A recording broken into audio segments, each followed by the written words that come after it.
Hey there, thanks for clicking this video.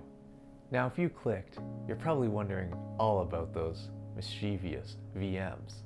Don't worry, in this video I'm going to show you what you need to do and how you should license your Windows Server 2019 in a way that lets you legally and compliantly use those sought after VMs in your environment. Let's take a look. The portability, security, and versatility virtual machines provides us have made it a sought-after technology in the corporate world. However, with such great potential power comes even greater legal responsibilities. These legal responsibilities can be left neglected as the virtual machine is in itself virtual and easy to forget about. And that's why we're going to take a look at the rules to license them. Oh, and one last thing before we jump into the licensing rules. To put licensing your VMs in a visual perspective, we've created a PDF that outlines some of the most common server setups that are found in the wild. Click the link in the description below to check it out. For now, let's get back to the topic and talk about the golden rules you need to know when it comes to licensing your VMs. Rule number 1. A Windows Server VM license is always tied to a certain piece of hardware. What this means is that all virtual machines are not actually licensed, but the cores they run on and the physical hardware they run on are, and being so, they need to be fully compliant for you to legally operate them. Rule number 2. Physical and virtual instances can't be separated. You can't switch or mix your virtual instances across physical hardware. They have to stay with the same licensed physical device. If you want to move them, you need to buy more license to cover their destination hardware, upgrade to data center, or risk non-compliance fines. Rule number 3 is that you need to respect the minimums. The minimums are, you need a minimum of 8 core licenses per processor. What this means is that even if you have only a 1 4-core processor on your server, you need to buy 8 core-based license packs to cover it in Windows Server 2019. And the other minimum is for your server. You need a minimum of 16 core licenses to legally use VMs on a server. What this means is that if your server is running 2 quad-core CPUs, even though you may think you only need 8, Microsoft's minimum states that you need at least the 16 pack to legally use that server for VM usage. I know, it's highway robbery, but if you want to play in the VM VIP club at Microsoft, you need to abide by the rules. Now that that's out of the way, let me show you how you can calculate how many license packs you need to buy depending on how many VMs you want to run.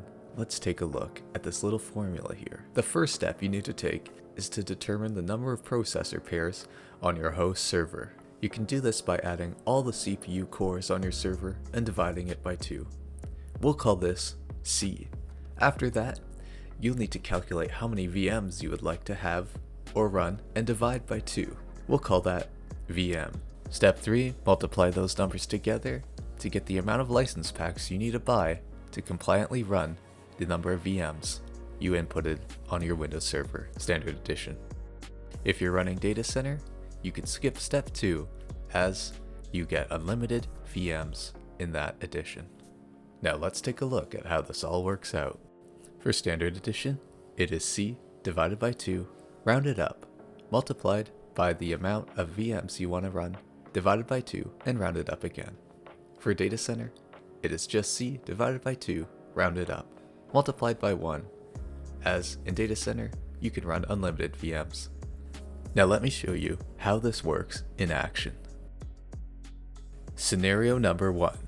You have just bought a new server for your rack and have installed Windows Server 2019 Standard Edition on it.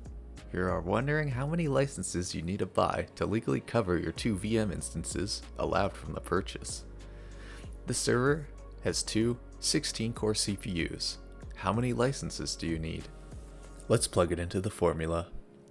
So in total, you have 32 cores divided by 2, multiplied by 2 VMs divided by 2.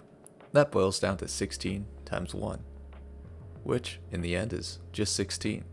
So, in conclusion, You'll need a total of 16 2-core packs to be compliant with this scenario. Now let's look at scenario 2. You're setting up a fresh server and want to run 6 VMs, but only have Standard Edition 2019. Your server is running a 16-core CPU on it. How many license packs do you need to buy to run those 6 VMs? Let's plug it in.